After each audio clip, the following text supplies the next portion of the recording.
Go. Welcome to Coffee and Candor. This is Amber. Chris. Ross. And Brandy. Today we are going to talk about Lorraine Warren. I thought she was an incredible woman. And she did pass away. Yeah. At 92 in her sleep, so thank God she got a peaceful passing. And then when I first heard, I was like, oh no. And then I was like, well, she's with her husband. Yeah, because I'm sure that they had been together so long. Yeah. And let me just, for our listeners out there that may not know who, Both may y'all. not recognize the name. Both of y'all listeners. Both of you listeners, yeah. Lorraine Warren was a paranormal investigator. Her husband, Ed Warren, was a demonologist, etc. Some of their stories are actually the basis for the Conjuring Annabelle. movies, Annabelle. Well, and they were actually the paranormal investigators On in Amityville Horror. Yeah. Yep. So that was when they really kind of made a name for themselves. Yeah. So they've been around a long time, and they were very highly respected. And Ed Warren had already passed away In 2006. And I'm actually surprised that Lorraine lived so long without him, because they were, by all accounts, deeply devoted to each other. She passed away April 18th of this year. In her sleep. Yep.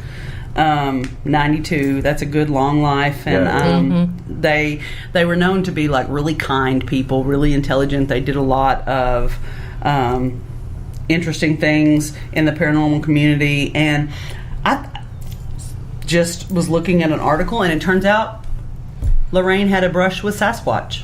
That's cool. Yeah, they were on one of their speaking tours, I think in 1971 and 1971. And they had gotten a call.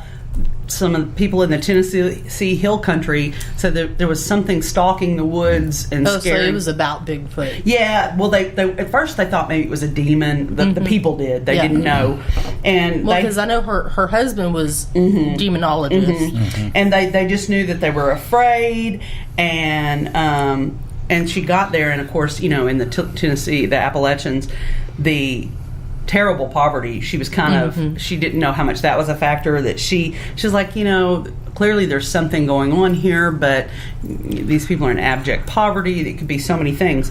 And so they had been out like for 2 days climbing all over the Appalachians trying to find a trace of this Bigfoot. Right. And she's worn out. She's frustrated. She's like, we're on a speaking tour. We've taken this detour. I did not bring shoes for this. Right. This is not on my itinerary. So she's exhausted, and she leans up against a tree, and she was known to... And Bigfoot's like, hey, you come here often? Hey, lady. So what are you so mad about? That's what I was going to say. But no, she got a vision of this, and I'll read the description. So suddenly her mind flashed with a mental image of a large creature, a fusion of man and ape, with long arms and shaggy hair. His face was like that of a caveman, but its eyes were kind and shone with intelligence. She knew at once it was Bigfoot. As she focused in on the being, she realized that the creature was just 40 feet from her, hiding in the thick brush, and he was in pain. She knew this because Bigfoot was telepathically speaking to her with his mind. He was hurt, his hairy, splayed foot scabbed with still seeping blood. During his travels that day, he had somehow injured his foot, afraid that the injury would keep him from returning to his secret cave. He now projected great fear. He missed his family and feared death or capture by the humans seeking him out. Feeling trapped and isolated, he was scared for his life. So they start having this telepathic conversation, and she's trying to get the point across to him that his presence is terrifying the settlement, and they thought that he was trying to kidnap their child. And Bigfoot sent her the image that he was just trying to make friends with the child. He was curious, and of course he was like an adolescent. Bigfoot, so he didn't have the fear response that they had all learned about people, and he just wanted to play with the kid, and it started this big whole thing. And she said she went back to the group and she tries to tell them, like, oh my God, you're never going to believe this. And they're like, yeah, you're right. You're right. I don't believe this. And all of a sudden, apparently they thought she was lost, and so they rang a bullhorn to like lead her back to the camp, and it scared the Bigfoot, and he ran away. And well, I guess he probably hobbled away. Well, yeah. Wow, I've never heard that. That's pretty cool. Yeah, I didn't know that either. And she said, like, she was feeling the pain from the psychic bond of it in his foot. And she spent the next 20 minutes following a trail of blood, both redder and more viscous than human blood, to the edge of the cliff. And that was the end of it, and there was nothing else in the file. But she was a firm believer after that, of course, in Bigfoot. So I thought that was interesting. I've never, in all my reading about her, I'd never heard that before. So, well, I've never heard any psychics really talk about, these things that we don't know if they exist or not. So I think that some of that might be because they're scared of being exposed. Credibility. Right. And she was one of the real ones. Yeah, she was. So she didn't have anything to prove. Exactly. When you've reached that level of credibility, you can say shit like that, and people not look at you too sideways. Where if it was somebody lesser known, they'd have been like, or someone who may have had a couple of hoaxes exposed. Yeah. And then so Ed apparently weighs in on what he thinks Bigfoot is, because he believes his wife. He thinks like Bigfoot and the Loch Ness Monster and the Jersey Devil, even UFOs. What is the Jersey Devil? You ever heard of Jersey Devil? This woman had a child that was like all deformed and everything, and would she leave it out in the woods? Yeah, basically it was a. And then he grew up, and he's like this winged, kind winged of bird devil. lizard man. Isn't that the one that's in the Pine Barrens in New Jersey? Yeah. That's a big story. A lot of people say clearly we need to do an episode on the Jersey Devil. I guess so. Yeah, because it's a big deal. I can't believe, because it was on on X-Files. It's on Supernatural. But he's not into it as much as I am. Yeah. No, and I don't take the shit that's on X-Files and Supernatural as the gospel either. I don't either, but a lot of times I enjoy it for entertainment value. Yeah, they come from actual stories. They come from actual stories, and so if you look, the whole premise of the X-Files is they couldn't get Mulder to shut the fuck up and leave these things alone, so they created this his division, right? Well, but what does Ed say? Ed says that all these things, that like these phenomena that we see it and then we can't find it, that they're actually tulpas, and that's something you've probably heard of from. Let's pretend I haven't. It's basically a ghost sort of conjured by thought, that it's like energy. Oh, okay. And so kind of like a poltergeist. No, like if enough people believe in it, it becomes manifest. There's something they call it, and I can't think. I have to think for a second. Are you talking about manifestation? Or? No, there's. Hold on, give me a second. Keep talking, and okay. But that idea is not. I mean, he's obviously not the first person to come up with that. No, because they, the global they, have been saying that a lot of things are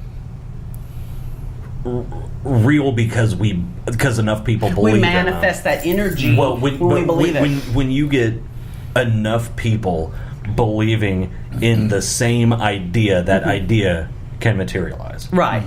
And they're that's one of the things he thinks is an explanation. The reason, and if you don't believe that's true, look at paper money. Oh yeah.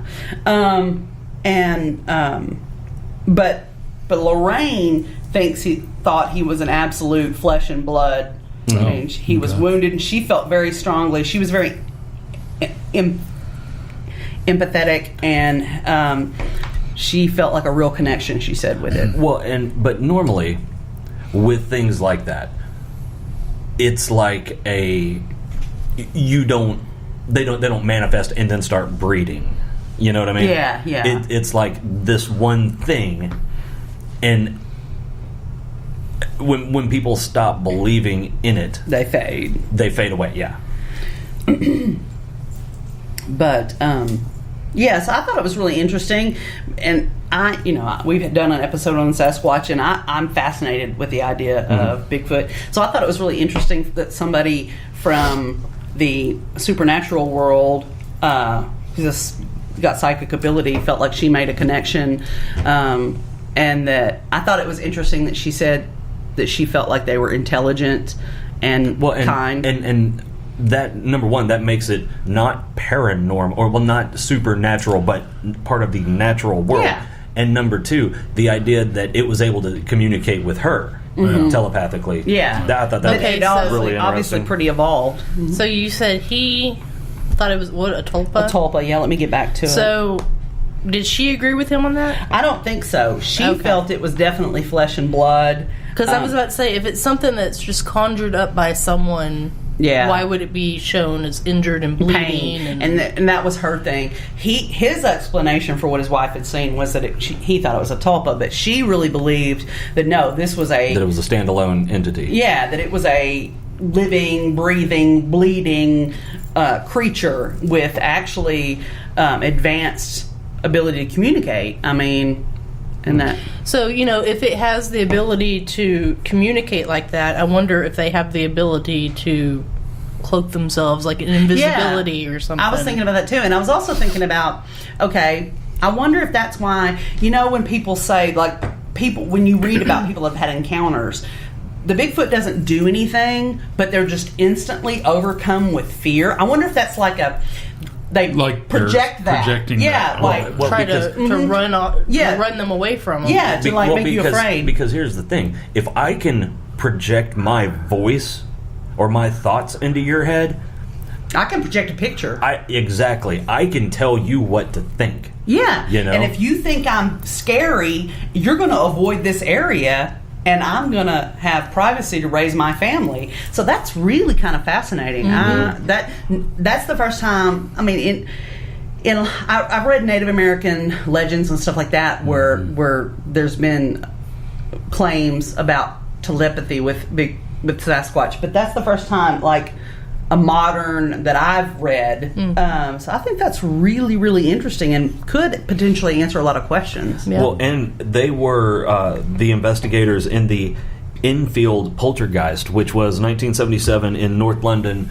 It was actually the basis for The Conjuring too. And if I'm not mistaken, and I could be, but I don't think I am this time, that was the most well-documented poltergeist case in history. Ever, yeah.